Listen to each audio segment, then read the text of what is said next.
Art of War, all-time classic.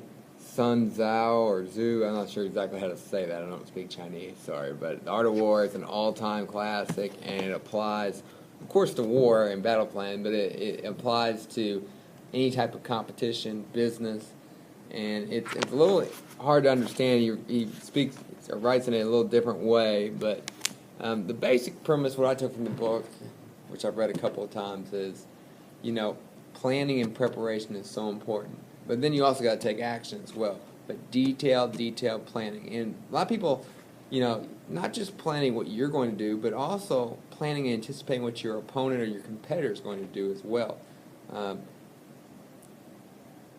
General Zhao, he looked at every aspect of the battlefield, every aspect of his enemy, every aspect of his strengths and weaknesses of his own army, and put them, in his plan. And he looked at motivation. He looked at supplies. He looked at tactical maneuvers. He looked at the motivation of his men.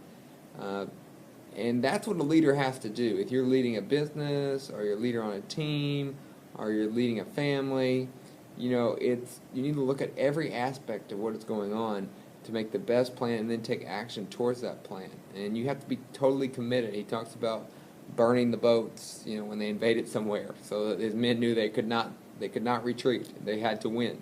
They didn't have any other option. So that's what I take from it.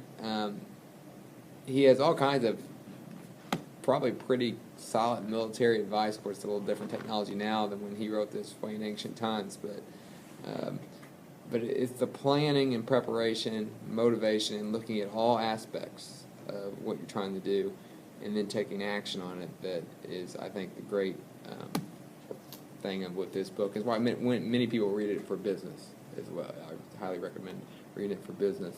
And so, as always, these are my interpretation of this book's ideas, and of course, you should always think for yourself and just kind of take the ideas and decide which ones to take and which ones to explore further.